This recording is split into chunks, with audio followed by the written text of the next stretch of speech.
Hi అండి. అందరికీ నమస్కారం. Welcome to my channel. ఈ వీడియోలో ఏపీ ఉద్యోగులకు మరియు పెన్షనర్లకు తప్పక తెలుసుకోవాల్సినటువంటి 3 ముఖ్యమైన విషయాల గురించి అయితే వీడియోలో తెలుసుకుందాము.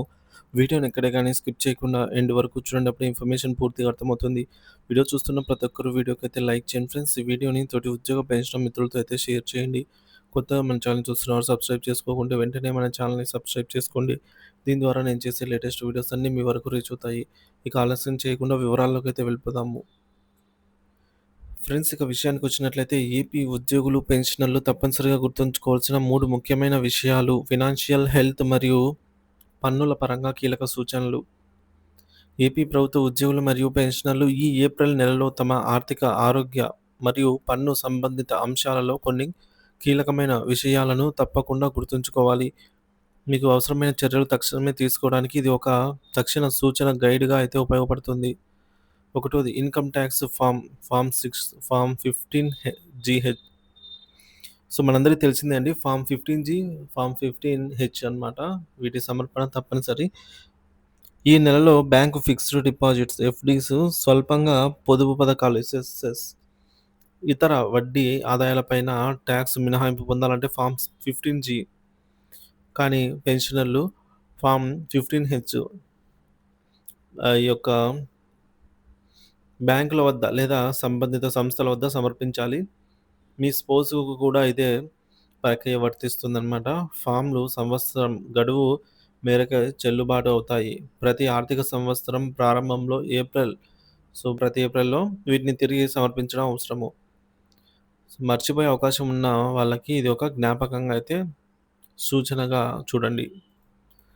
ఇక మీరు టైంలో సమర్పించకపోతే బ్యాంకులు వడ్డీపై టీడీఎస్ కట్ చేస్తాయి. తర్వాత మీరు రీఫండ్ తీసుకోవాల్సి వస్తుంది. అదొక టైమ్ టేకింగ్ ప్రాసెస్. రెండవది ఆస్తి పన్ను చెల్లింపు. ఏప్రిల్ 30 లోపు చెల్లిస్తే 5% రాయితీ. మున్సిపల్ శాఖ నుంచి వచ్చిన తాజా ఉత్తర్వుల ప్రకారం 2025, 26 అసెస్మెంట్ సంవత్సరానికి సంబంధించి ఆస్తి పన్నును ఈ నెల 30వ తేదీ లోపల పూర్తి మొత్తంగా చెల్లిస్తే 5% రాయితీ అయితే లభించనుంది. ఇది మున్సిపాలిటీలకు, మున్సిపల్ కార్పొరేషన్‌లకు వర్తించనుంది. ఆన్‌లైన్‌లో పన్ను డిమాండ్ నోటీసులు విడుదలయ్యాక సీఎఫ్ఎంఎస్ ఆర్ ఈఆర్‌పీ పోర్టల్ ద్వారా పేమెంట్ చేసే అవకాశం ఉంటుంది. అధికారులు పేర్కొన్న తర్వాత ఈ ఆప్షన్ ఏప్రిల్ 6వ తేదీ తర్వాత అందుబాటులోకి వచ్చే అవకాశం ఉంది. సో, మీ ఆస్తి పన్ను చెల్లింపు కోసం లేట్ అవ్వకుండా లేట్ అయితే రాయితీ కోల్పోవచ్చనమాట. ఇక మూడోది ఈహెచ్ఎస్ హెల్త్ కార్డులు పెన్షనర్లకు తప్పనిసరి ప్రక్రియలు. రిటైర్ అయిన ప్రభుత్వ ఉద్యోగులు మరియు వారి కుటుంబ సభ్యులు ఈహెచ్ఎస్ ద్వారా వైద్య సేవలు పొందేందుకు కొన్ని ముఖ్యమైన మార్పులు చేసుకోవాలి. రిటైర్మెంట్ తర్వాత ఉన్న హెల్త్ కార్డ్ గరిష్టంగా 6 నెలల పాటు మాత్రమే చెల్లుబాటు అవుతుంది. సో, సర్వీసు పెన్షనర్ మృతి చెందిన తర్వాత వారి కుటుంబ సభ్యులు ఫ్యామిలీ పెన్షన్ హక్కుతో కొత్త హెల్త్ కార్డు తీసుకోవాలి. పాత హెల్త్ కార్డులు వైఎస్ఆర్ పేరుతో ఉంటే వాటిని ఎన్టీఆర్ ఆరోగ్య సేవల కొత్త కార్డుగా అయితే మార్చాలి.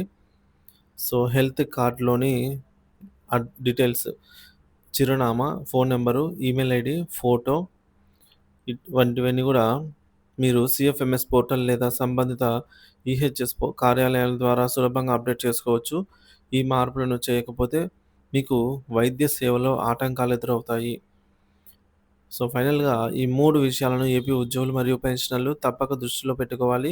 మీరు లేదా మీ స్నేహితులు, కుటుంబ సభ్యులు ఈ లిస్ట్‌లో ఉన్న వివరాలను మరచిపోయినట్లయితే ఈ సమాచారాన్ని వారితో అయితే షేర్ చేయండి.